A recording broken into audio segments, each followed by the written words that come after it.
Já pode começar, doutor. Professor, um prazer tê-la aqui e prontamente aceitou o convite. Então, em nome da Comissão de Direito à Saúde da OAB, agradeço sua disponibilidade e essa troca de conhecimento tão importante para a gente. Bom, o currículo do professor, acho que não precisa nem ser lido, mas vamos lá, né, professor? Professor de Direito Econômico da Universidade Federal do Paraná, mestre e doutor em Direito, membro da Comissão de Arbitragem e da Comissão de Direito Administrativo da OAB Federal. Professor, o senhor tem o tempo que quiser. E muito obrigada pela presença e por dividir com a gente tanto conhecimento. Boa noite, mais uma vez. Boa noite a todas e todos. Para mim é uma enorme satisfação estar aqui conversando com os amigos da Comissão de Saúde da OAB Paraná. E queria agradecer imensamente o convite na pessoa da presidente, da doutora Renata Fará de Castro. O tema e eu fico bastante entusiasmado, porque, afinal de contas, hoje, se já foi importante, se sempre foi importante a Comissão de Saúde, hoje está muito mais importante do que já foi um dia, né? Já vocês são uma das principais atenções que os juristas têm que ter e uma das principais gratidões que a gente tem por funcionamento dessa comissão na hora. Eu vou falar a respeito de um tema que eu poderia chamar de um tema clássico de direito administrativo. Por que um tema clássico de direito administrativo? Porque é um tema que resistiu ao teste do tempo. Já tem alguns temas de direito administrativo que são temas velhos. Por exemplo, se eu falar de fundação e de autarquia, já são temas velhos. Agora, alguns temas que se renovam geração a geração e vão assumindo, à medida que o tempo passa, novos significados, porque instalam novos desafios. E um deles, me parece, bastante forte, é a requisição administrativa. Então, a conversa que eu vou ter com vocês aqui essa noite, talvez seja um pouco tratar de uns temas, eu vou pedir licença para começar tratando por um tema mais definitório, isto é, a gente conversando, falando o que a gente pode entender por requisição administrativa, que era um tema que até pouco tempo atrás estava empoeirado, estava esquecido, e agora a gente tem que redescobri-lo, e é o que eu vou propor ao final, ressignificá-lo. Em primeiro lugar, portanto, eu vou falar o que é. Em segundo lugar, eu vou tratar de onde estão as suas principais definições legislativas para o nosso tema aqui. Quais são as fontes jurídicas que nós temos que nos preocupar? Onde que tem alguma coisa? Em terceiro lugar, eu vou falar de como a jurisprudência do Supremo Tribunal Federal trata a requisição administrativa. Em quarto lugar, com base no primeiro, que é o conceito, no segundo, que são as principais definições legislativas, e no terceiro, como a jurisprudência do Supremo trata a requisição, eu vou pretender propor a reflexão de quais são os principais desafios da requisição administrativa em tempos de pandemia, sobretudo nos bens e serviços de saúde. Eu vou propor, portanto, para os colegas, 6 desafios e tentativas de solução. Eu acho que nós vamos ter um campo bastante fértil para conversar. Mesmo porque, se nós virmos os livros, os manuais de direito administrativo, eu acho que o exemplo que se dá é o exemplo do policial que faz a requisição do automóvel para perseguir o malfeitor que está em fuga. Ou o sujeito que faz a requisição. E essa é a lógica da requisição, que, aliás, foi utilizada recentemente, no caso brasileiro, na questão, vocês vão se lembrar, da greve dos caminhoneiros. A força policial brasileira foi autorizada a requisitar os caminhões nas estradas a fim de possibilitar o tráfego de veículos. Esse é o conceito tradicional. Portanto, vamos aprofundar um pouco isso, vamos tentar conversar para que a gente possa dar os próximos passos. A primeira parte da minha conversa com vocês, o que é requisição administrativa? E eu sei que todos já viram as definições de livros, portanto, eu vou tentar propor alguma coisa diferente. A requisição administrativa, para mim, é uma tensão entre direitos fundamentais e competências administrativas. Ela exprime isso. Ela exprime, por um lado, direitos fundamentais, que no caso brasileiro estão positivados desde a Carta Imperial de 1824, propriedade e liberdade de iniciativa, exercício de profissão, propriedade de bens e direitos, por um lado, e, por outro lado, o interesse público a respeito de determinado bem ou serviço indispensável à coletividade. Especificamente indispensável. Então, nós temos, de um lado, um direito fundamental, a propriedade, um direito fundamental econômico, um direito civil, desde o nascimento do constitucionalismo, tá? A liberdade de iniciativa, outro direito fundamental desde o nascimento do constitucionalismo, desde a Constituição estadunidense, a Constituição francesa. E, do outro lado, determinadas competências públicas que se põem em tensão com o exercício desses direitos fundamentais, eles que parametrizam, limitam, se não excluem esse exercício. É isso que a gente está falando. É dessa tensão que a gente está falando. E isso talvez explique, na sexta parte da minha exposição, porque a gente tem que prestar tanta atenção no princípio da proporcionalidade. Por meio da requisição, o poder público opera aquilo que eu vou chamar aqui de uma expropriação de primeiro nível para bens ou de uma limitação da liberdade em primeiro nível. E por que primeiro nível? Eu chamo de primeiro nível porque eu tenho como uma limitação provisória, limitada.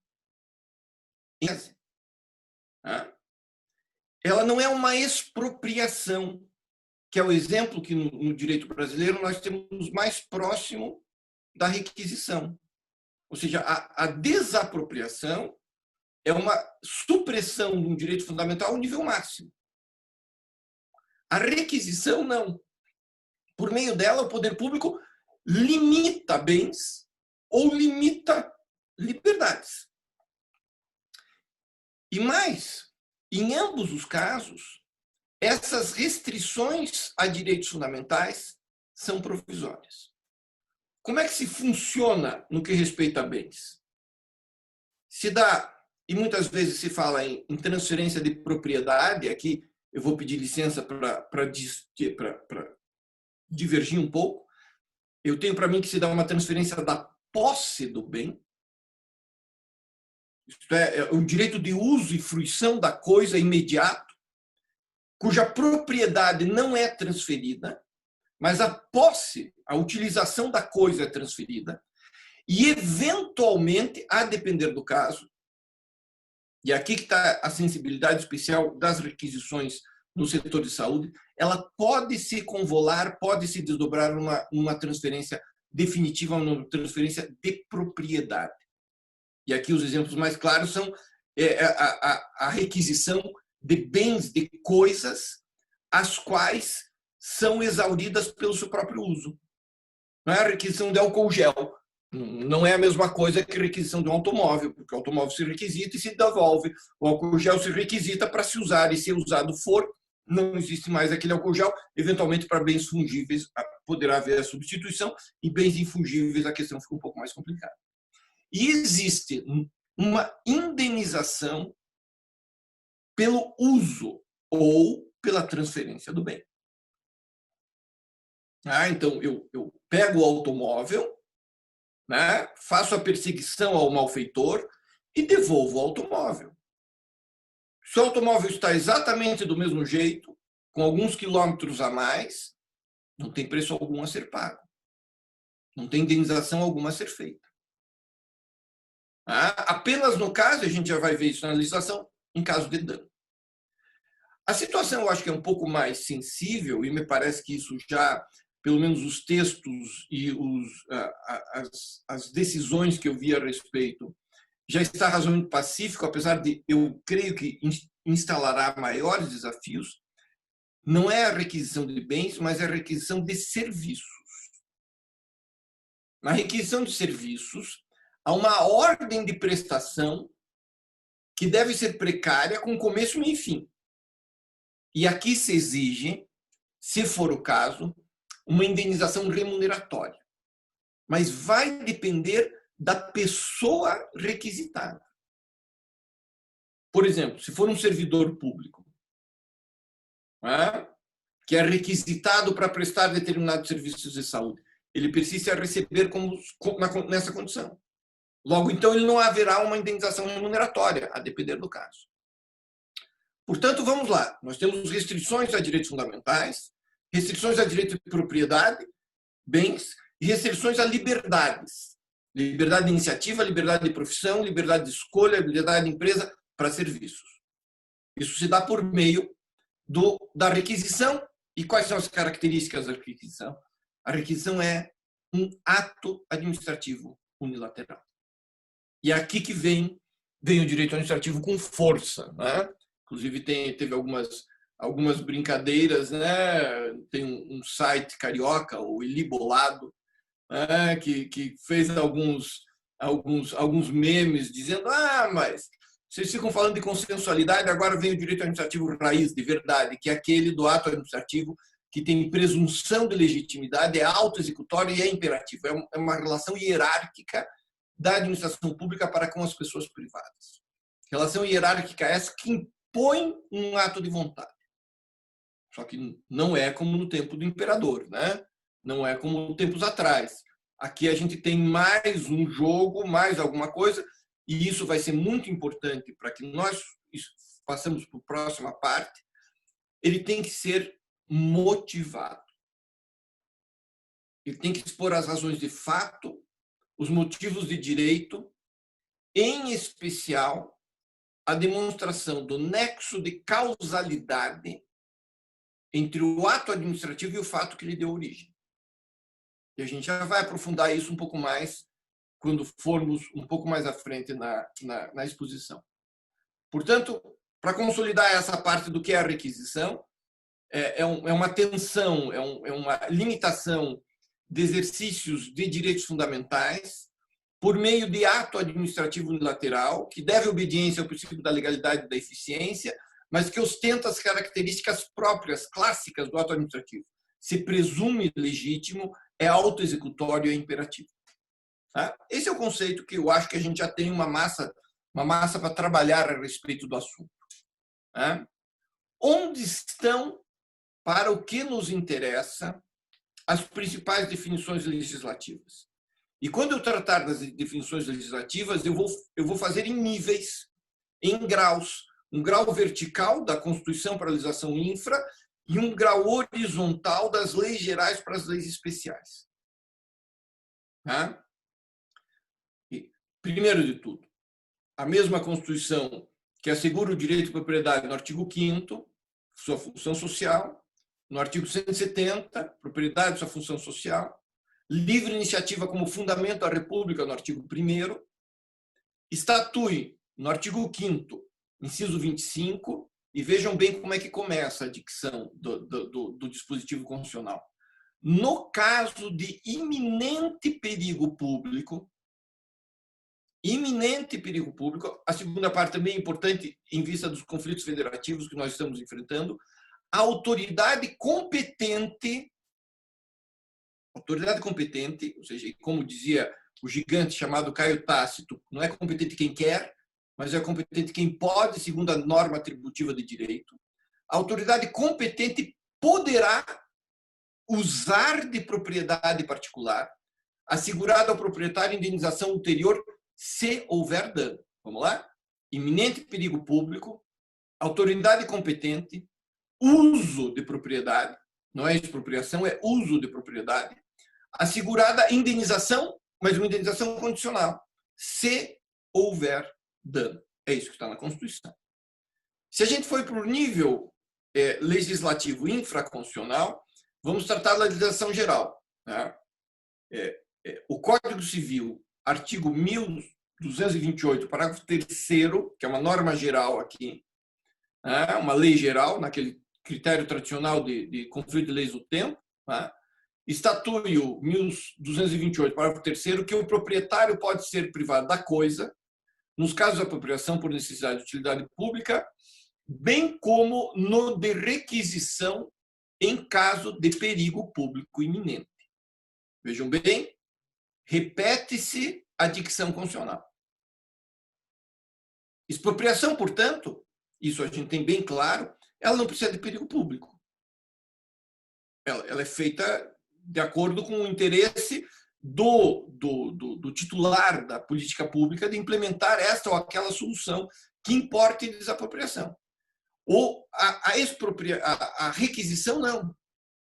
Ela precisa desse qualificativo. Indo um pouco agora em termos de legislação especial, vamos lá, a gente saiu da Constituição, foi para o Código Civil, Lei Geral, agora a gente vai dar alguns passos de densificação normativa para a gente chegar no que nos interessa. O primeiro deles, por ordem cronológica, eu diria que nós temos uma questão muito importante na Lei 9784 e 99, a Lei de Processo Administrativo Federal, que se aplica, de acordo com o súmula do STJ, a todas as entidades políticas, né, que não disponham de lei equivalente. E a lei 9784, no artigo 50, exige motivação clara, congruente, específica para a prática de atos administrativos como este, que inibam o exercício de direitos. Em segundo lugar, eu acho que é importante a gente chamar a atenção para os artigos 20 e 22 da Lei de Introdução, a LINDB, que também é uma lei geral. O artigo 20 determina que todo e qualquer ato administrativo, não só os de controle, todo e qualquer ato, tem que ficar atento às suas consequências práticas e às alternativas que, porventura, dela decorrem. E aqui eu já começo a sentir o cheiro do princípio da proporcionalidade. Já está com carinha de princípio da proporcionalidade.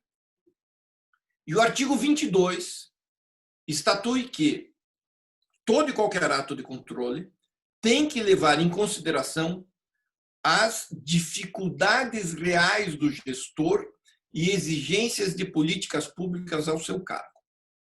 Vamos lá? A gente foi da Constituição para o Código Civil, para a Lei 9784, Lei do Processo Administrativo, motivação, 20 e 22, consequências práticas e dificuldades reais do gestor. E daí a gente pode chegar na lei especial que mais nos interessa, né? Que é a lei específica e que é uma lei provisória, né? Ao contrário de todas as leis que têm a pretensão da perenidade, essa é uma lei que já nasce mais modesta. Ela sabe que vai acabar quando acabar a pandemia. E façamos votos de que seja em breve. O artigo 3º, inciso 7º, ele diz que, para enfrentamento de emergência, saúde pública de importância internacional decorrente de coronavírus, poderão ser adotadas, entre outras, as seguintes medidas. Inciso 7º, requisição de bens e serviços de pessoas naturais e jurídicas, hipótese em que será garantido o pagamento posterior de indenização justa. E vejam aqui que interessante, foi suprimido em caso de dano.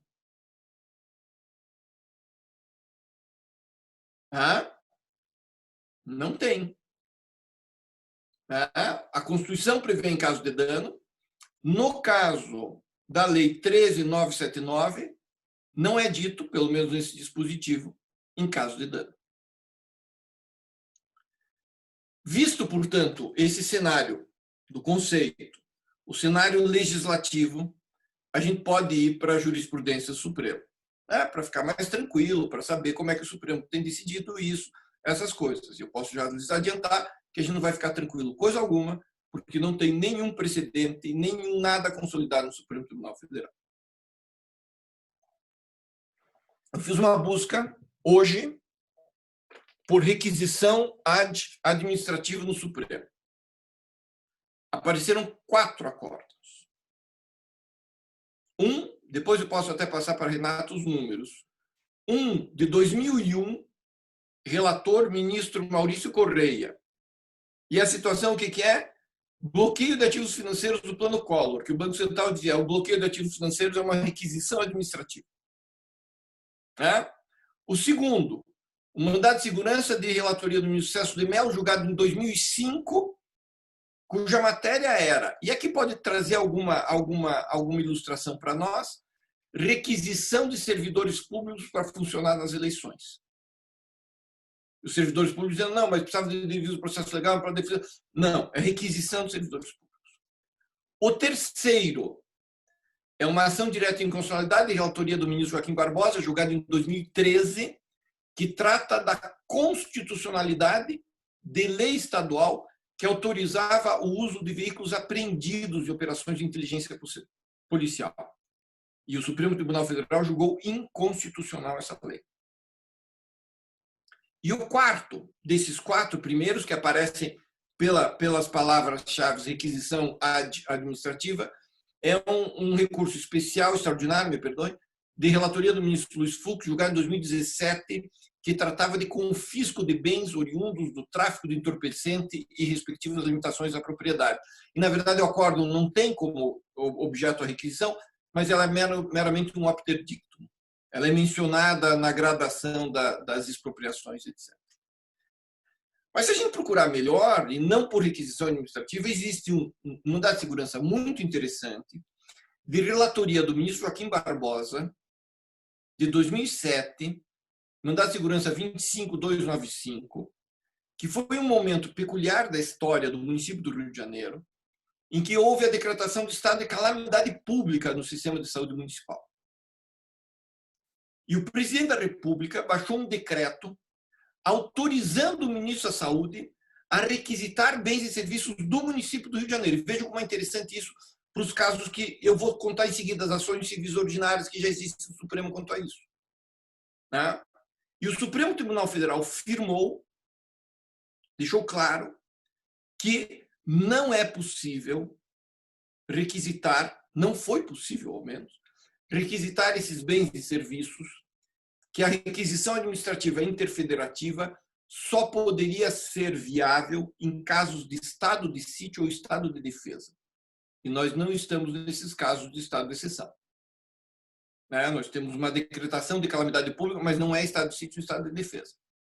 E o Supremo Tribunal Federal firmou no mandado de segurança impetrado contra o presidente da República, relatoria do ministro Joaquim Barbosa, número 25295, de que não é possível decretos municiarem o ministro da Saúde de poderes requisitórios em face de serviços de saúde municipais. Mais recentemente, nós temos 2 medidas cautelares interessantes em ações civis ordinárias do Supremo. A primeira, na ação civil ordinária 3385, cuja liminar foi julgada em abril de 2020 pelo ministro Celso de Mello, que é uma que todas essas tomaram as mídias, né? Vocês sabem mais e melhor do que eu.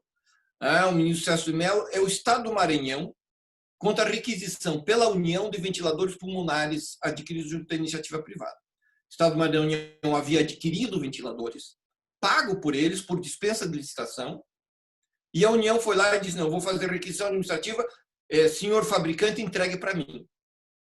E o ministro Celso de Mello deu uma liminar dizendo que não é possível isso. Mais recentemente, agora em maio, na ação civil ordinária 3393, de maio de 2020, se a memória não me traz, 7 de maio a liminar, o ministro Roberto Barroso deu uma liminar equivalente no estado do Mato Grosso do Sul.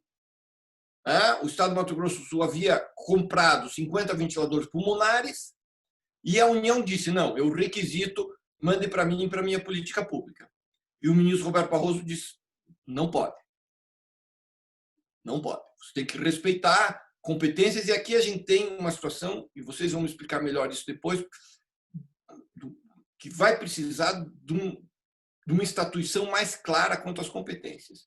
Inclusive, já existe uma ação direta de inconstitucionalidade pela Confederação Nacional de Saúde, eu acho que essa é a instituição, ajuizada pelo escritório do Dr. Sérgio Bermudes, numa ação direta de constitucionalidade que pede para que sejam harmonizadas as competências federativas quanto a isso. Mas não tenho notícia de haver decisões quanto a isso. Então, aonde que a gente chegou agora? A gente já viu o conceito, nós já vimos a legislação e nós já vimos a jurisprudência. E a grande surpresa que eu tenho para lhes revelar é algo que vocês já sabiam. Isto é, não tem solução. Não tem um precedente, não tem algo que possa resolver. A lei não é clara a respeito. Os conceitos tradicionais tratam de outra realidade. O que torna as coisas talvez um pouco mais animadas, porque cabe a nós, especialmente a vocês da Comissão de Saúde, construir as soluções. e as soluções haverão de ser construídas, espero que não, mas sobretudo em processos judiciais. Quais são, na minha percepção, os principais desafios da requisição administrativa em tempos de pandemia? Eu vou trazer para vocês 6 tópicos. 6 tópicos. O problema que me parece, se eu pudesse sintetizar esses 6 tópicos, não é debater se pode ou não requisitar. A gente sabe que pode requisitar. Está na Constituição, está no Código Civil, está na lei específica, né? Pode requisitar. O problema é, primeiro, quem pode requisitar? Segundo, quando se pode requisitar? Terceiro, como se pode requisitar? Quarto, o que se pode requisitar? E quinto, quais são as consequências da requisição? Aí que está o problema. Ou seja, eu posso aqui fazer arremesso de conceitos para vocês, tem conceitos maravilhosos em cursos, né? Essas decisões são sensacionais. Porém, o que a gente tem que focar, na minha percepção, eu peço licença para afirmá-la, é quem pode requisitar, quando se pode requisitar, como se pode requisitar, o que se pode requisitar e quais são as consequências. São 5 tópicos que eu vou começar por aquele que me parece vai reger a resposta para esses 5, que é o princípio da proporcionalidade. Isto é, nem os livros, nem as leis, nem a jurisprudência nos fornecem as respostas. Como é que eu posso trabalhar isso? Em primeiro lugar, é saber manejar a ideia de proporcionalidade em suas 3 dimensões. Em primeiro lugar, se a medida é adequada. Em segundo lugar, se a medida é necessária. Em segundo lugar, se é proporcional em sentido estrito. Agora vocês entendem por que, na abertura, eu tratei de direito fundamental e da tensão entre direito fundamental e interesse público, porque o princípio da proporcionalidade ele incide, sobretudo, em situações de limitação ao exercício de direitos fundamentais. E se nós vislumbrarmos como efetivamente a propriedade e a liberdade de iniciativa, a liberdade de profissão como direitos fundamentais, como eu lhes disse, são alguns dos poucos que estão desde o nascimento da nossa história constitucional, com a Constituição Imperial de 25 de março de 1824, nós podemos ver que aqui a gente tem um problema de proporcionalidade. Primeiro, se a medida é adequada. É a requisição apropriada e apta para os fins justificados para sua adoção? Essa resposta precisa ser dada. Segundo, ela é necessária? Adequada? Necessária. Isto é, necessária no sentido que ela configura a menor desvantagem possível para a pessoa privada titular do direito de propriedade sobre a coisa ou da liberdade de exercer a profissão? É a menor desvantagem possível no cenário fático? Em terceiro, se ela é proporcional em sentido estrito. Isto é, qual a relação entre os meios empregados e os fins visados? Qual é a justa medida da decisão estatal? Eu sei que falar em proporcionalidade assim fica muito genérico, talvez um pouco abstrato demais. Eu vou pretender dar um pouco de densidade prática quando falar dos 4 outros desafios. O primeiro deles é quem pode requisitar. E aqui eu volto à frase que eu sempre que posso repito do professor Caio Tácito. Não é competente quem quer, é competente quem pode, segundo a regra jurídica. E o artigo 10 ou 11 da Lei 9784, a Lei do Processo Administrativo Federal, diz que a competência é indeclinável. Logo, é só daquela autoridade a quem está conferida a competência. E quem é a autoridade que está conferida a competência nesse caso? Porque é absolutamente genérico, né? A lei federal diz que atribui ao Ministério da Saúde, mas as autoridades locais tem uma enorme discussão no Supremo de quem é a autoridade competente para medidas de saúde pública. O Supremo já definiu que as autoridades locais tal, mas tem... Eu acho que a gente tem uma boa pista se nós tentarmos descobrir quem é a autoridade, no caso concreto, que precisa vencer o perigo iminente. nos estritos limites da sua competência funcional e territorial. Qual é o perigo? Qual é o fato que configura o perigo iminente? E como se vence? Quem é a autoridade? Por exemplo, eu tenho uma aluna minha, que é procuradora de um município pequeno do estado do Paraná, que o prefeito diz, não, eu vou requisitar, mas os bens e serviços estão numa indústria situada no município vizinho. Não me parece que ele possa. Foi isso que ela disse a ele. Ele não pode requisitar. Ele não tem competência. Agora, mesmo se diga se houver um perigo iminente que não esteja na esfera dele. A Lei 13.979, como eu já disse, ela não resolve o problema. Porque o artigo 3º, parágrafo 7º, inciso 1, diz que o Ministério da Saúde pode. Artigo 3º, parágrafo 7º, inciso 3, diz que os gestores locais de saúde podem. E aqui a gente haverá conflitos. O problema não é haver conflitos, o problema é haver formas adequadas de resolver esse conflito. Porque se forem para o judiciário, a situação vai complicar, porque o judiciário está soberbado, não vai dar liminar e pronto. Então, uma boa pista é a autoridade competente para vencer o perigo. Segundo, quando se pode requisitar? E aqui a gente tem uma sutileza bastante decisiva. Vai depender da prova da iminência do perigo. Isto é, iminente é aquele perigo que está prestes a acontecer, que ameaça se concretizar. Logo, ele não é nem eterno, nem imprevisível. Porém, aqui cabe um alerta, especialmente em decorrência dessa situação que nós estamos tragicamente vivendo, que é o fato de que a pandemia se estender no tempo não torna os desafios pré-concebidos. Todos nós sabemos, cada dia existe uma nova ordem de iminência e de graus de iminência, de graus de dificuldade. Todavia, à medida em que o tempo passa e que as projeções são feitas, se pode reavaliar a iminência do perigo. Eu imagino que, por exemplo, vou dar um exemplo, me corrijam se ele for por demais tolo, a questão das máscaras. Há um mês atrás, era difícil encontrar máscaras.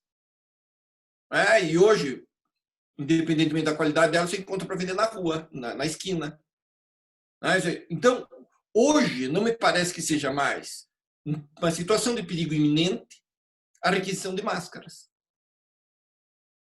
Já foi. Se porventura houver excesso de oferta, deixa de ser perigo iminente. Logo, vai ser necessário avaliar caso a caso. E a resposta que os nossos clientes não gostam de ouvir quando perguntam para a gente, né? Depende. Mas dá para fazer? Depende. Deixa eu examinar a situação fática. Porém, o que a gente precisa afirmar, e eu vou tomar a liberdade de chamar a atenção disso para os colegas, é que a possibilidade de requisição é um remédio muito forte, é um poder muito grande da administração pública, mas isso não autoriza a passividade do gestor público. Isto é, se o gestor público, a não ser que ele seja a bela adormecida e esteja no seu sono de beleza, ele sabe o que está acontecendo. Ele já tem as projeções. Ele já tem a ideia do cenário. Então, dentro das coisas que são previsíveis, ele pode esvaziar a noção de perigo iminente. É evidente que hoje ele não pode fazer requisições referentes a máscaras. Ele pode fazer requisições referentes a questões para construir hospitais de campanha. Ele podia ter decidido isso há 2 meses atrás, né? Houve outros estados em situação equivalente que o fizeram. Por que aqui não foi feito? Por que a requisição é desse jeito?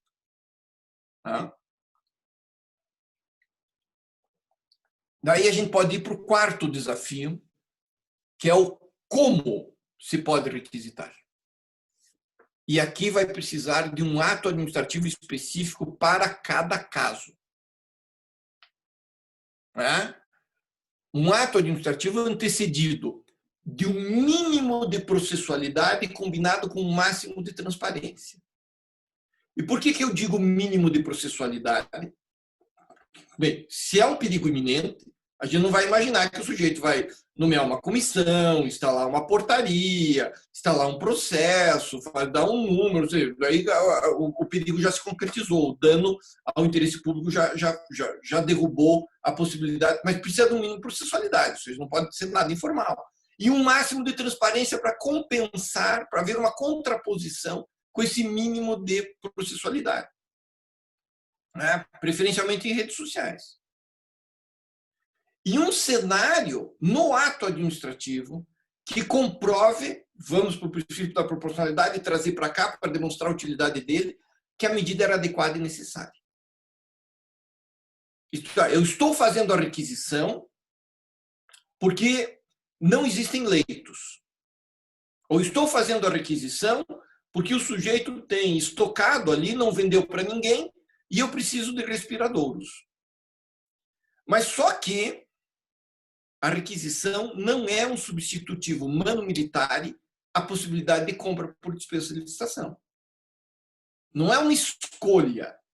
Ah, mas está muito caro, eu vou requisitar, daí eu não pago. Não. Isso não pode. Isso viola a legalidade, viola a eficiência, viola a Constituição, viola a lei. Aqui é um desvio de finalidade. É brutal isso. Ah, mas eu não tenho receita, eu não tinha projeção orçamentária para fazer frente a esses custos, eu quero pegar de graça e visto o interesse público. Não pode. Não pode. O professor Carlos Ari Santos, eu tenho um vídeo bastante interessante, rápido, no canal dele do YouTube, que ele fala, inclusive, faz algumas ponderações contra a requisição de serviços. Por exemplo, pode o município requisitar um hospital inteiro? Um posto de saúde inteiro? Né? Uma clínica inteira? O Carlos Ari diz, não pode requisitar. Porque o que o sujeito vai requisitar e vai ficar 6 meses lá requisitando sem remuneração, com uma justa indenização, quem sabe um dia. E o Carlos desenvolve a ideia, que precisa ser aprofundada, de contratação forçada. Eu não posso requisitar, eu tenho que contratar. E se ele não quiser contratar, eu contrato forçosamente e pago antecipadamente. Agora, eu não posso fazer uma requisição desapropriatória. Em quinto lugar, o que se pode requisitar? Então, a gente já viu quem, quando, como e vamos para o quê. E aqui assume especial relevância o nexo causal. Nexo causal entre a necessidade, a adequação e a escolha feita. Isto é, a requisição não é uma escolha mais. Não é um bingo. Mas é a única escolha possível diante do cenário iminente. Voltemos, por exemplo, da requisição do automóvel. O sujeito está ali, está um malfeitor fugindo, ele vê um automóvel vindo, é a única escolha que ele pode fazer. Ele não pode, entre essa e uma mais gravosa ainda, que é quebrar o vidro do automóvel, fazer uma ligação direta e fugir com outro automóvel, ele faz aquela que é a melhor possível diante do perigo iminente. Então, eu poderia dizer, uma frase que eu acho que instrui toda essa lógica: se requisita, requisita-se porque se precisa, não porque se deseja, e nem porque não se quer contratar. E mais, não se requisita qualquer coisa em quantidade ou qualidade, mas se requisita a medida proporcional em sentido estrito.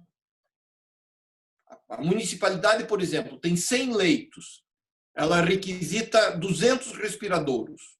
Tem uma desproporcionalidade aqui. Ela precisa dos respiradouros, é uma medida necessária, é uma medida adequada, mas é uma medida desproporcional em sentido estrito, porque ela não vai precisar de 200. Ela precisa de 100, porque ela tem 100 leitos. Aqui a gente tem, portanto, essa questão do nexo causal, eu reitero, é preciso demonstrar o nexo causal entre o interesse público consubstanciado no fato concreto, naquela necessidade específica, e o ato praticado. E a necessidade requisita-se porque se precisa, não porque se deseja, não porque se está com preguiça de contratar, fazer uma dispensa de licitação. Precisa queimar essas etapas. E, em sexto e último lugar, quais são as consequências da requisição? E aqui vai ficar interessante, né? Porque uma coisa é a requisição, o conceito clássico, que é uma requisição que dura um dia, 5 minutos, meia hora, ou uma eleição, ou uma ação policial, tá? Que é instantânea e se pode avaliar com precisão os danos. Não bati o carro, só gastei combustível, dirigi muito bem, inclusive não dei freadas bruscas. Então, pronto. Não há indenização porque não há dano. A lei suprime a questão do dano. E o legislador não é ingênuo, né? Ingênuo somos nós. Suprime a questão do dano. E em suprimindo a questão do dano, a justa indenização assume uma outra cognição. Justa indenização não pode nem enriquecer, nem empobrecer. Ela tem que ser, na medida do possível, justa. Tabela do SUS, tabela de bens e serviços, preços médios de mercado, em qual momento? No momento anterior à pandemia? Posterior à pandemia? Ou, me parece, durante a pandemia? Porque ele se viu privado daquele bem, teve que cedê-lo, ao invés... E aqui tem um problema que os economistas chamam de custo de oportunidade. Eu perdi uma oportunidade de avaliar, de receber receitas, ou seja, eu estava às vésperas de fazer a locação do imóvel. Às vésperas de fazer a locação do imóvel tem a requisição. Mas eu vou pagar para você um valor médio. Não. Eu perdi uma oportunidade, eu tenho um custo de transação aqui. E mais, e aqui talvez seja a questão mais sensível que eu acho quanto à indenização. Ao contrário da desapropriação, que a indenização há de ser prévia, justa e prévia, na requisição ela é a posteriori. Porém, esse a posteriori pode ser a posteriori, mas não troppo. Ela não pode ser demorada demais. Porque se ela demorar muito, ela vai agravar a situação. E nós sabemos, né, que há situações às quais o gestor público não tem muita vontade de alocar recursos no pagamento de indenização. Aqui é uma situação bastante sensível, porque nem a Constituição, nem a lei falam em prévia e justa indenização. Falam em indenização. A Constituição, se houver dano, a lei suprimindo a questão do dano. Aqui a gente tem uma coisa delicada, né? Como é que vai resolver isso? Isso vocês resolvem e depois me contam. São basicamente essas as minhas inquietações. Já falei demais, a Renata disse que eu tinha 30 minutos, já falei 42. Peço desculpas pela extensão. Portanto, as minhas preocupações são essas. Eu acho que a gente tem um arsenal de questões e um arsenal de soluções que os colegas vão resolver para nós e depois vão me contar. Muito obrigado pela atenção de vocês. Agradeço imensamente. Obrigado. Professor, que gostoso lhe ouvir, que clareza, que raciocínio, que professor, né? Por isso que o senhor é professor, tem esse dom e explica isso de uma maneira tão fácil, tão simples, tão lógica. Foi muito, muito bom. Cláudia, aqui a gente tem 2 ex-presidentes, na verdade, da Comissão de Saúde. O senhor falou no começo, né, que a nossa comissão é importante hoje. Estou aqui, nesse momento, estou representando a comissão, mas nós temos o Silvio, que foi o primeiro presidente, e a Cláudia, que me antecedeu. Então, e a Cláudia, daqui a pouquinho, ela tem que ir para uma outra reunião. Claudinha, você quer fazer a tua pergunta? Eu até escrevi ali no chat, eu queria saber, professora Eva, a respeito do dano, né? Naquele exemplo do carro, seria só se houvesse um dano ao veículo, né? Pela requisição daquele exemplo que você deu, ou pelo próprio uso que foi dado ao carro, haveria um direito à indenização? Veja, a doutrina tradicional, ela exige um prejuízo, um dano no sentido estrito da dicção. Ou seja, não você não paga pelo uso do bem, você paga pelo dano que você causar ao bem. Né? O que importa dizer, né? No exemplo do carro, se porventura dano não sobrevier, indenização não há de ser paga. Agora, aqui eu insisto, né? Eu não vi em qualquer um dos textos que eu li para preparar essa conversa com vocês qualquer menção a essa supressão da palavra dano na lei 13.979. É esse o número? 13.979/2020. Então, me parece que aqui e o legislador pode fazer isso, né?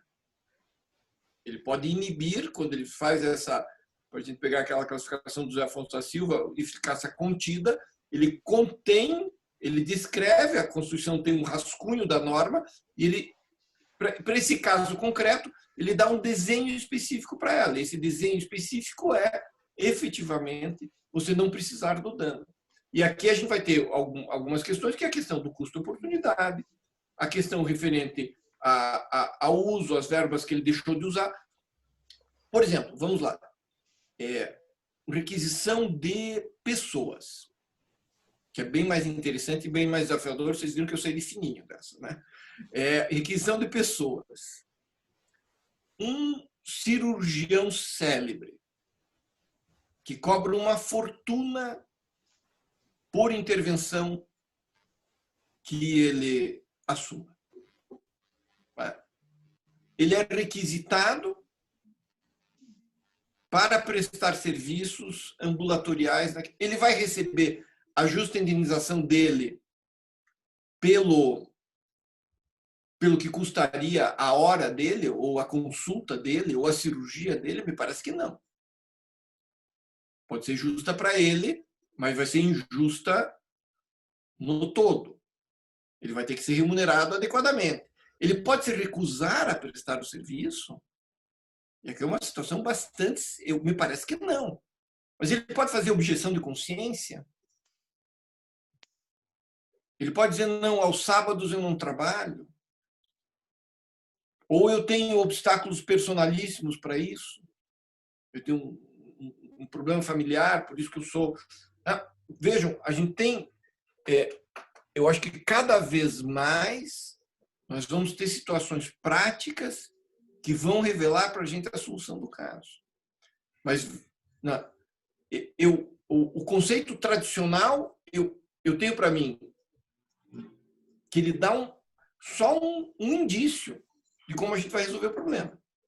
Ele não vai resolver o problema. Quem pegar, vai fazer, eu vou provocar o Silvio agora, quem fizer um curso de arqueologia jurídica e for procurar esses conceitos antigos nos manuais clássicos, não vai resolver o problema. O que é bom, né? Porque daí cabe a nós escrever. Cabe a nós dar soluções. O Supremo não tem acórdão algum que eu possa dizer para vocês, olha, isso aqui, está aqui a solução. A lei não tem. Os manuais de direito administrativo não têm. Porque eles tratam de outras requisições administrativas. É o mesmo nome, mas a situação é outra. Estou falando demais. Renata, posso pegar o embalo da... Por favor. Primeiro, fazer um comentário, né? Eu fui o primeiro presidente, mas a Cláudia até agora foi a melhor, né? É verdade. Então, e agora o desafio está com você aí de eventualmente superá-la, né? Olha, se eu chegar perto do que vocês fizeram e da história bonita que vocês deixaram, eu fico bem feliz. Ai. Eu fiz assim, primeiro uma dúvida aqui bem objetiva, né? Que é o seguinte, você fez, quando você trouxe o exemplo do álcool gel, me veio aqui uma dúvida, qual o caminho para definir a requisição, né? Se ela se define pelos elementos, necessidade pública, iminência do perigo, ou se ela se define pelos efeitos, que é uma posse temporária, né? Porque, na minha cabeça, a depender do caminho, você pode ter a requisição, na verdade, sendo uma desapropriação travestida, né?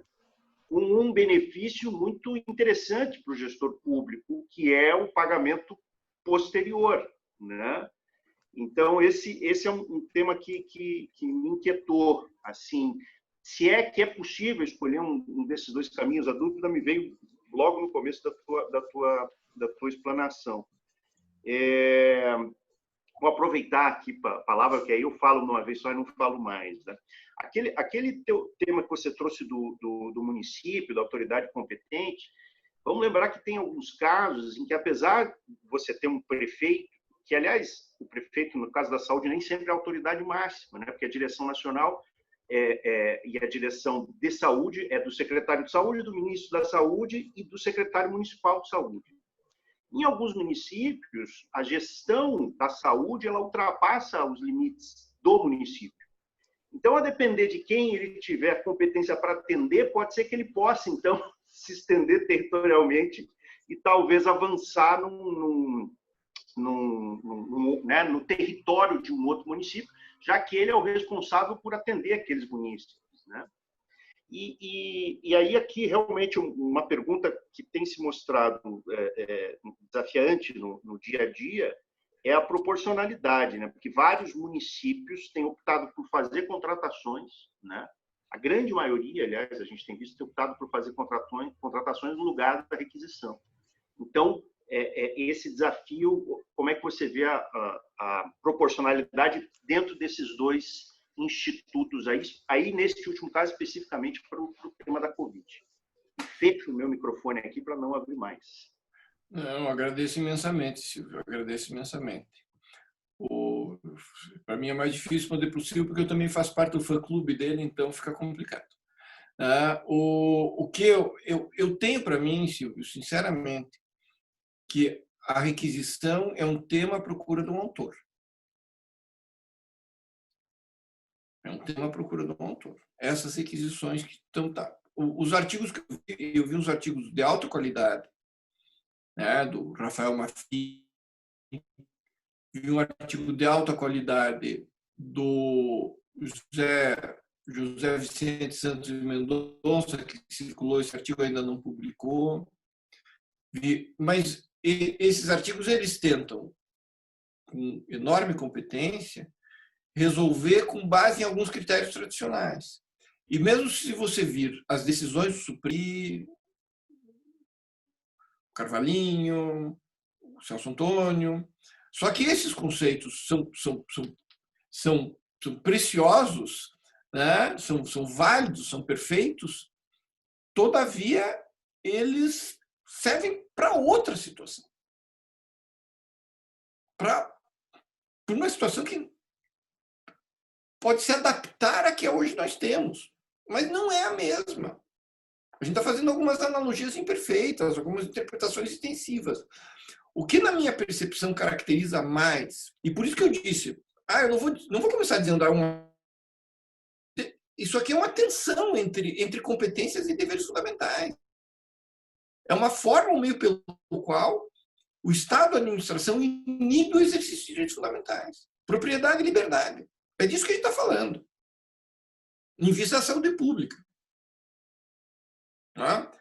O que caracteriza, eu tenho para mim, que ele se distingue da desapropriação, não só pelo pagamento, isso é uma questão acessória, mas ele se distingue da expropriação, digamos assim, porque você toma a posse e não a propriedade.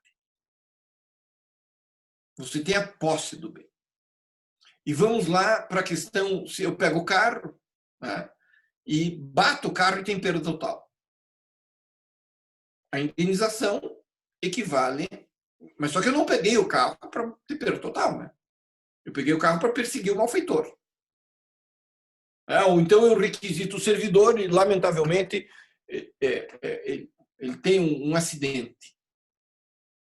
Eu não requisitei para ter um acidente, eu não requisitei para gerar um dano. Mas, se eu requisito bens fungíveis, cujo consumo extingue o bem, eu tenho que revisar a minha concepção se eu estou diante de uma requisição. Ou como você disse nesses exemplos, se eu não estou diante de uma desapropriação travestida de requisição. Dá para você examinar o caso concreto, para um pouco, mas o sujeito está requisitando aqui merenda escolar. Isso não é requisição, porque o bem vai ser consumido. Isso é uma expropriação forçosa de bem móvel.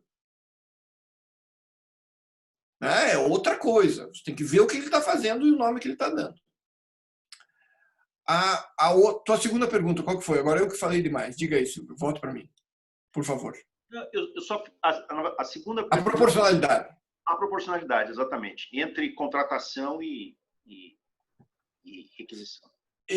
O que me parece é um pouco a lógica do artigo 20 da Lei de Introdução e a pergunta que nas palestras que eu tive a oportunidade de ver, especialmente juízes perguntavam, mas como é que eu sei as consequências? Porque o artigo 20 diz, olha, você tem que avaliar as consequências. E tem que dizer se houver alternativas, quais são e por que você escolhe A, ao invés de B ou C ou D. Eu sempre dizia, não, aqui não é trabalho de cartomante, né? Não é trabalho de adivinhação, não são quantas as alternativas, todas possíveis. Eu quero uma lista telefônica de alternativas, para quem sabe o que é lista telefônica, né? Quem já teve experiência de lista telefônica. Eu quero uma lista telefônica de alternativas. Não, você tem que saber, na realidade dos fatos, o que se põe diante do gestor. Se ele pode fazer a compra, mas eu estou achando muito caro. Aí é outra coisa. Eu sei também dessa minha aluna, ex-aluna, que é procuradora no município da região metropolitana de Curitiba, que o prefeito recebeu um ofício do Ministério Público dizendo, basicamente, que se tiver muito caro é para ele requisitar. Aí não dá, né? Aí não dá. Daí depois o membro do Ministério Público progride na carreira, veio da sequência dele processo por improbidade administrativa, pobre do prefeito. Né? Não dá. Você tem que estar diante do cenário factual e ver quais são as alternativas viáveis que permitam soluções e quais seriam as soluções. E tem que colocar isso na motivação, nessa motivação adequada. Aí que você vai descobrir a proporcionalidade. A proporcionalidade não é, como eu vejo em muitas decisões, entre a saúde pública e a desgraça social, a saúde pública é mais valorosa. Então, aplicando o princípio da proporcionalidade é o requisito. Isso não é aplicar o princípio da proporcionalidade. Isso é como diz o artigo do Carlos Ari Sandfeld, a pergunta, né, que tem um dos artigos dele, que é: princípio é palpite? Isso é palpite. Não é a aplicação da proporcionalidade. A aplicação da proporcionalidade exige esses 3 passos de uma forma bastante clara. Ela é uma medida adequada, é uma medida necessária, proporcional no sentido estrito, ela restringe o mínimo possível aquele direito fundamental. É por aí. É por aí.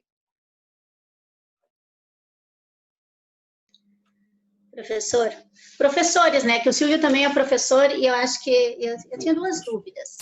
Acho que o Silvio pode também complementar. Nessa mesma linha do que o Silvio falou, que a maioria dos municípios está fazendo um contrato direto, né, ao invés da requisição, que é a medida mais agressiva, mas eu tenho visto, principalmente nos 2 últimos dias, recebi telefonemas, enfim, os hospitais aqui, principalmente em Curitiba, estão assim, vazios, os hospitais privados, vazios, está todo mundo chorando, plano de saúde não está liberando nada, pessoal, hein, Silvio? Não está liberando cirurgia eletiva, primando pela saúde daquele paciente e da coletividade. Também a gente tem que pensar que é uma situação de risco, e se a autoridade sanitária competente diz que não é para operar, então, ok, não é para operar. Mas a gente tem essa atenção, como o professor falou. Eu vejo que alguns hospitais estão tentando achar uma forma de não quebrar, mas se não entrar num acordo, se não houver um diálogo nesse contrato direto, porque o hospital quer ganhar muito e não entende que nesse momento ele não vai ganhar muito, a opção é a requisição administrativa vai ser pior para ele, certo? Não tem que haver um diálogo um pouco maior, professor, nesse momento, que até o município também está querendo dialogar, está sendo mais justo, mais correto, acho que pensando no coletivo, não, porque eu fiquei pensando assim, talvez se eu fosse gestora, eu já ia ser bem direta, vou requisitar e pronto. Agora, o que eu também tenho, que eu vi ontem, especialmente numa fala, é o hospital querendo, eu posso falar tirar vantagem? Posso, né? Já falou. Querer ganhar um pouquinho a mais, querendo um código extra do SUS nessa requisição. Poxa, daí tá errado. Aí eu já não tenho peninha do particular. E juridicamente, como é que fica isso? Né? A gente tem essas duas situações. Está todo mundo um precisando do outro. E a minha segunda, só uma reflexão, enfim, queria a opinião de vocês. E o segundo ponto, uma coisa que eu tenho muita dúvida, a requisição de serviços. Né? Aquele programa do Ministério da Saúde que fez o cadastro dos profissionais de diversas especialidades de saúde, que muitos ficaram com o cabelo em pé. Tem até um nome bonito o programa, eu anotei aqui, Brasil... Ele tem um programa bonito, Programa Brasil contra a Covid, todos juntos contra a Covid, mas enfim. A dúvida dos profissionais é, se eu trabalho no SUS e trabalho no meu consultório particular, se eu for chamado, eu não ganho a parte do meu salário do SUS, certo? Do meu salário do poder público. E como o senhor falou, daquele mega cirurgião e o consultório particular que ele deixa de atender. E eu já estou imaginando que ele pode ser requisitado para um outro local. Estou pensando aqui, em Curitiba. Curitiba está tudo redondinho. Os hospitais privados estão vazios, a nossa ocupação de leitos públicos é mínima, mas a gente não precisa ir muito longe. Londrina, já acabaram os leitos públicos, já estão fazendo contratação direta. E a gente está muito próximo de Londrina. Não sei se eu estou fazendo um cenário muito pessimista, mas eu acredito que daqui a pouco os nossos profissionais aqui, os nossos leitos de Curitiba vão ter que receber.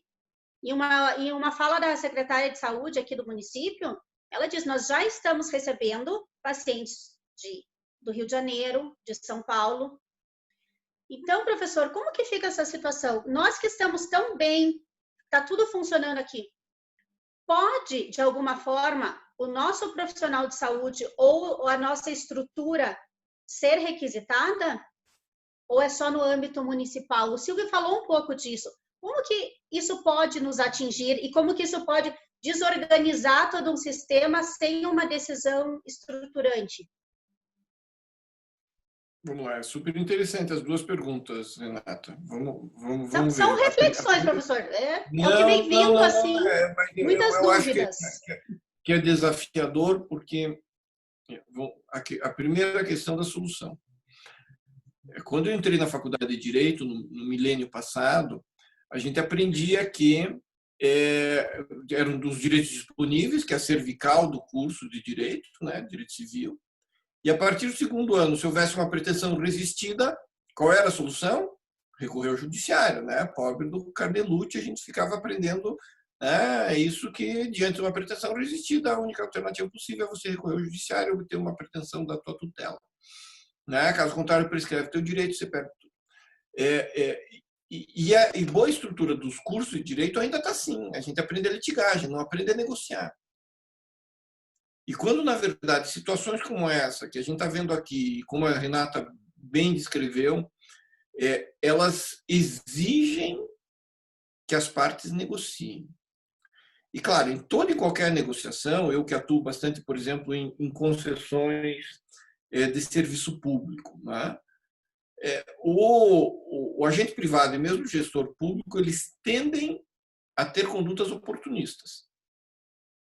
E a conduta oportunista não, eu tenho aqui eu imagino, eu tenho uma janela de oportunidade, eu tenho um problema aqui no meu contrato, eu tenho um problema na minha prestação, eu estou com um problema aqui no leito, eu sei que em Miami estão cobrando tanto pelo leito, eu vou fazer a conversão do dólar e vou ficar rico. Não dá, né? Não dá. Isso vai implicar responsabilização depois, porque esse preço vai ser sindicado, vai ser objeto de um controle externo. Isso vai trazer complicações. Então, a recomendação do advogado, eu costumo dizer, de uns tempos para cá, especialmente depois do processo civil de 2015, eu digo que advogado bom é o advogado que diz não para o cliente, não, você não pode fazer isso. Eu recomendo fortemente que você não faça isso, né? Porque isso vai trazer consequências negativas.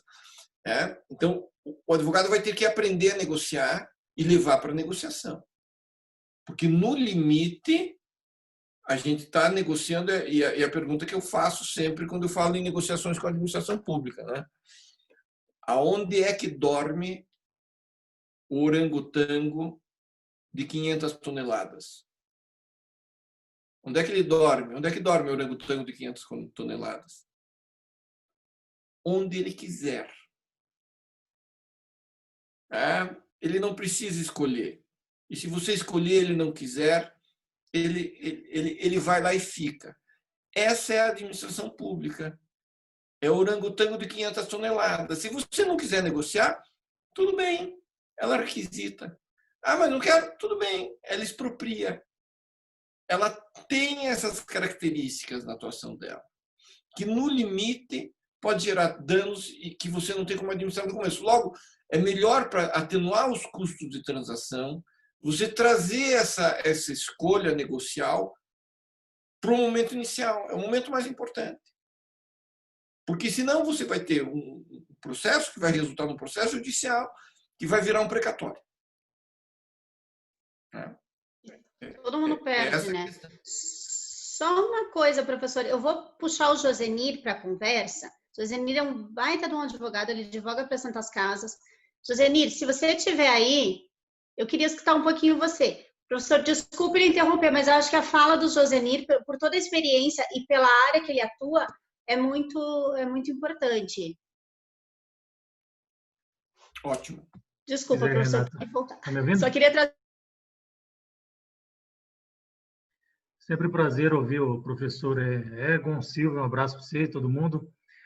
A minha experiência com a requisição, Renata, por sorte ou por azar, até hoje ela foi muito traumática, porque todos os meus clientes até hoje, nesses quase 30 anos, essa requisição ela foi rotulada com esse nome, mas ela foi revestida de uma verdadeira intervenção, fruto de um contexto político, fruto de um contexto econômico, fruto de uma oportunidade vista pelo gestor público de fazer coisas que até então ele não podia fazer. Quando eu comecei a ver essa história de requisição de leitos, e aí o CNS entrou com a ADIM, e a coisa estava indo para um lado, aí deu uma acalmada, eu tenho muita preocupação porque isso abre a possibilidade do gestor, movido por motivos não tão republicanos como pura e simplesmente disponibilizar leitos para a população, ele veja nisso uma possibilidade de interferir no equipamento privado que até então ele tinha uma baita vontade e não tinha ou coragem ou um contexto suficiente para isso. E eu estou esperando o primeiro exemplo, eu tenho certeza que isso vai acontecer. Eu estou esperando o primeiro exemplo. Eu tenho alguns clientes aí no Norte que já me contataram que o gestor está rondando, está rodeando para fazer uma intervenção, porque no passado houve negociações que não tiveram êxito e agora o gestor, com a desculpa da pandemia, está de olho grande nesse leito e vai fazer interferência e o pagamento vai ficar para segundo plano. E o hospital privado efetivamente vai ter que ceder o seu espaço, e quando a gente fala do leito, a gente não fala só do leito, né? A gente fala de tudo que compõe o leito, porque o leito por si só não é nada. Acontece que você tem ali uma série de componentes que fazem com que a diária de um leito de UTI, custe 3, 4, 5 mil reais, além de pessoal para operar tudo aquilo, você tem que ter médico intensivista, você tem que ter pessoal de enfermagem que entenda o que esteja fazendo. Por isso que hoje a gente tem falta de mão de obra, porque você não tem gente especialista. Entubar paciente não é dar um ambu na nossa mão ou alguma coisa na nossa mão, a gente chega lá e tenta entubar o paciente. Você precisa de treinamento. Não é todo mundo que faz. Então, assim, eu tenho grande preocupação, acho que vai acontecer, é questão de tempo, e quando acontecer, o que eu sempre fiz e o que eu sempre oriento, imediatamente a gente vai ter que ir no judiciário para impedir essa requisição que, na verdade, tem um viés um pouco ditatorial dentro dessa pandemia. Eu concordo integralmente com o colega Josenir. Na verdade, o que a gente tem, na minha percepção, pelo menos, que se esforçar é para debater e deixar bem claro quais são as premissas e qual é o nexo de causalidade e o que o sujeito está querendo obter por meio dessa requisição interventiva, por assim dizer. É por isso que eu imagino que nesse vídeo que o Carlos Ari tem na página dele do YouTube, ele fala, olha, serviços dependem do serviço. Né? O sujeito não pode fazer uma requisição administrativa para usar um hospital daqui até o final do ano. Isso não existe.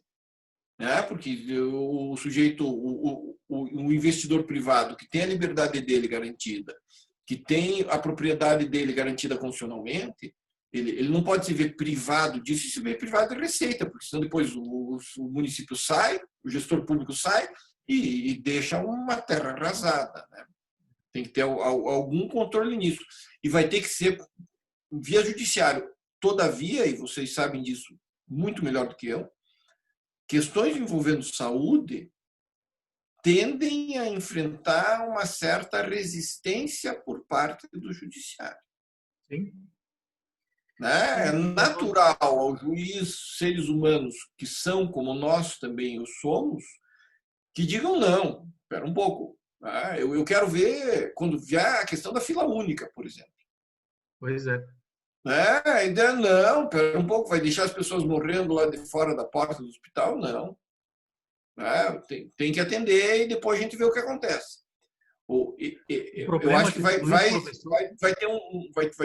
vai exigir, vai demandar um esforço extraordinário da nossa parte, mas para deixar bem claro o que é isso e como é que essas coisas funcionam. O problema é que a gente tem um descontrole da sociedade, um descontrole dos tribunais e, em geral, que a gente tem visto ultimamente, que não leva muito isso em consideração. É o que o senhor falou, chegou no juiz, é eleito, o paciente está morrendo, canetada, depois a gente vê o que acontece, depois vê quem paga, depois vê em qual tempo se paga, depois vê se o ato administrativo foi viciado ou não, depois vê se o gestor realmente tinha razão de solicitar, de requisitar o leito ou não, depois vê se tem dinheiro para pagar ou não. E enquanto se discute isso, enquanto o hospital, seja lá quem for, busca o judiciário para tentar reverter, e é uma luta inglória, porque imagina a gente, advogado, tentando escrever numa petição a reversão de uma requisição para tirar um paciente de um leito que está precisando do leito para colocar um outro paciente que pagou por aquele leito. Então, é difícil escrever e sustentar isso, de acordo com 170 da Constituição, livre iniciativa privada, receita e despesa, orçamento e etc. Da mesma forma que também para o juiz, você acha que o juiz vai, tá bom, tudo bem, esse leito então tem que ser ocupado por um paciente pago, então tira-se o paciente de SUS do leito e coloca-se o paciente pago. É uma guerra quase que perdida, porque essa reflexão, essa análise contratual, econômica, jurídica, que deve ser feita, não vai ser feita neste momento em que todas as sensibilidades estão afloradas e a gente está vivendo um discurso totalmente desassociado do técnico, do rígido. Né? Eu sei que é difícil, mas talvez fosse o caso de cogitar de tomar iniciativa no diálogo para com o município e estabelecer um programa de cooperação com remuneração, porque como o colega Josenir acabou de falar, vai acontecer. Então, se deixar para negociar depois, ou se deixar para uma decisão heterocompositiva via judiciário, eu costumo dizer, como por exemplo, os temas que eu tenho mais me dedicado ultimamente, questões de equilíbrio econômico-financeiro em contratos de concessão de serviço público. Se o sujeito for para o judiciário, ele vai obter uma sentença, mas uma sentença de morte do contrato. Não é qualquer sentença, não vai resolver o problema, porque essa sentença vai transitar julgada daqui a 10 anos, nesse meio tempo, todas as soluções. E a gente precisa começar a pensar para construir soluções, inclusive soluções out of the box, soluções criativas, que criem valor, que criem valor para o parceiro privado, ou no caso para os hospitais, para os prestadores de serviço, que tem gente que diz, não, isso aqui é um serviço público, porque a saúde está lá no artigo tal da Constituição, é serviço público e privado, mas agora vai ser... Né? Talvez seja o caso de se cogitar de fazer medidas proativas, de negociação proativa, para que permitam, segundo boas práticas internacionais, nos termos, inclusive, da decisão da medida provisória, do julgamento das 7 ações diretas consolidadas da medida provisória 966, medidas boas práticas internacionais que parametrizem a definição dos leitos. Tá? Mas você me fez, Silvio, a Renata fez outra pergunta que eu tenho que responder para ela. Eu queria fazer um comentáriozinho nisso. Que vai cortar a palavra. A questão dos leitos, a Carol, né, que não está aqui hoje porque está no outro, ela escreveu um artigo muito, muito sensacional, com critérios objetivos de protocolos para a alocação dos leitos.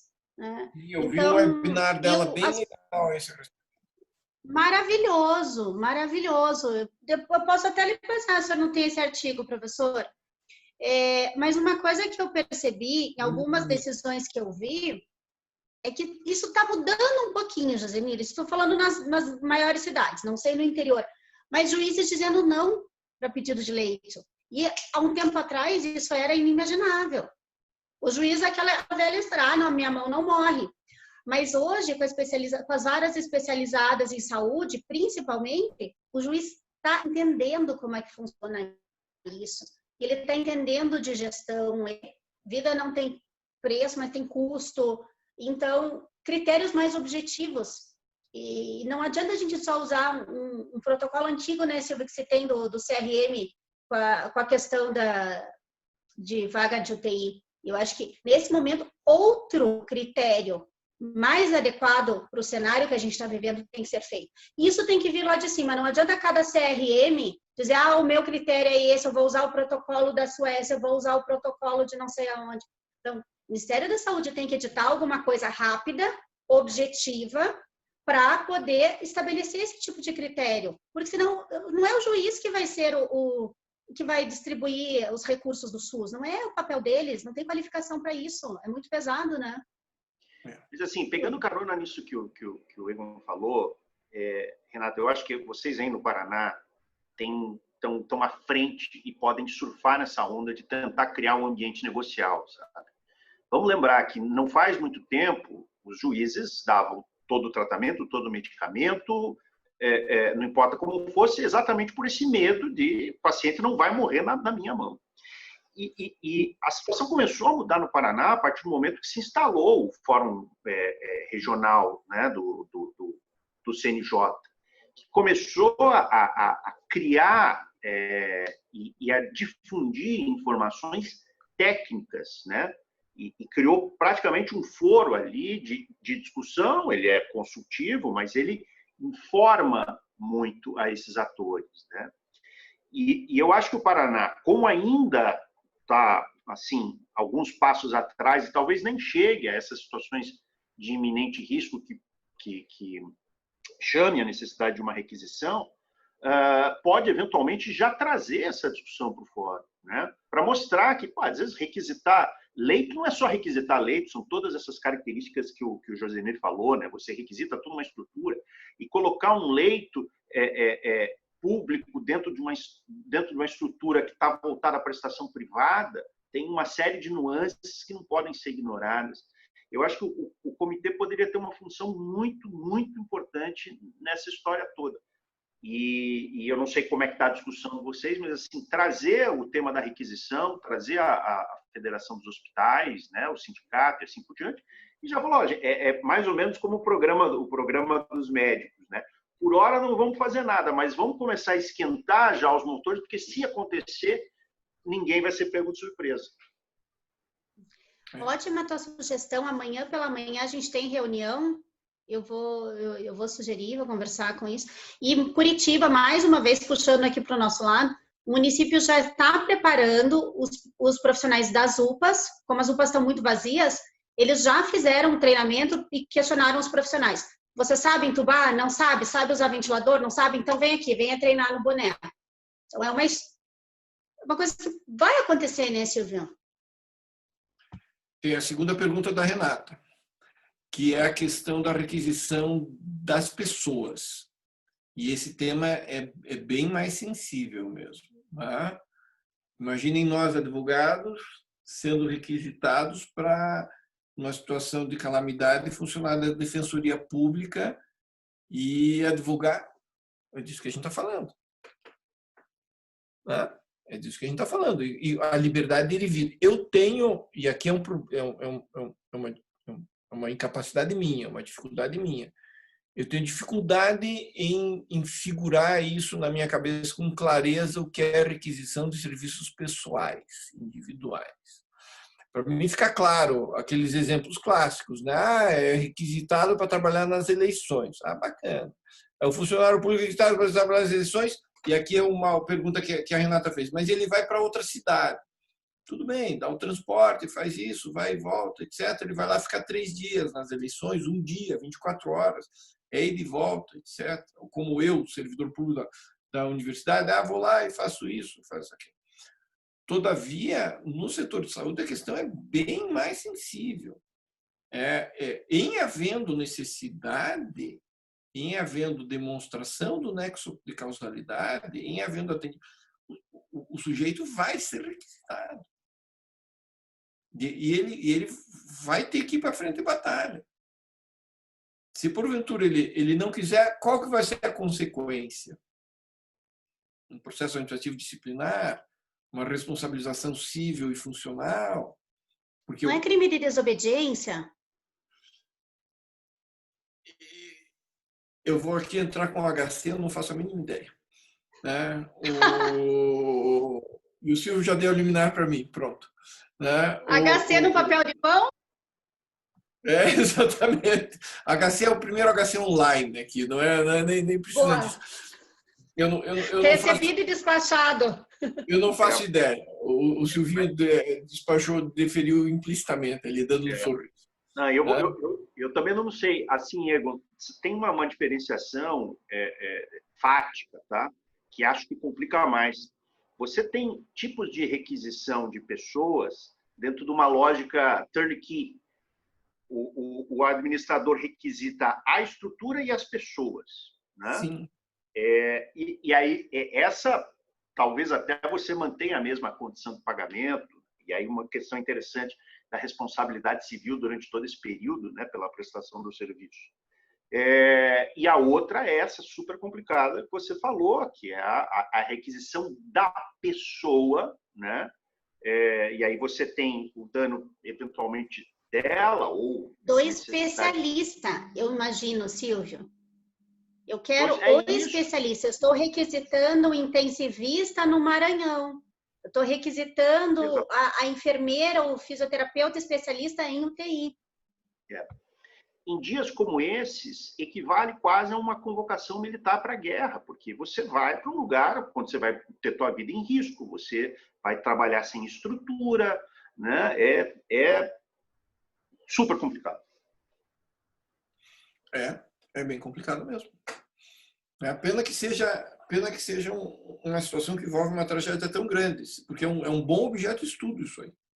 E o exemplo que o Silvio deu da guerra é interessantíssimo para a convocação de forças que não estão na ativa, por assim dizer, e eles têm que obedecer, têm que aceder, mas é um regime jurídico diferente do militar e do ex-militar, do regime jurídico do médico, do servidor público de medicina, ou mesmo do médico que não seja servidor público. Por isso que eu imagino, na minha percepção, que as instituições de saúde atenuariam os custos se apostassem em negociação antes do desastre, porque ele virá. Perfeito. Acho que tem muito campo para a gente pensar, estudar, fazer um exercício de adivinhação até, né? Juro que é a minha última intervenção, mas é que assim, agora, como eu vou falando, eu lembrei do seguinte, vamos lembrar que todo profissional médico, quando ele vai para a convocação militar, ele automaticamente ganha uma dispensa para cursar a disciplina e, aspas, corre o risco de voltar na sequência para pedir. Então, nessas situações mais que a gente espera que não ocorram, mas talvez nas mais catastróficas, a gente pode ter um movimento do Exército colocando o regime militar para atender a necessidade de saúde. Não dá ideia. Eu acho uma boa opção. Não dá ideia.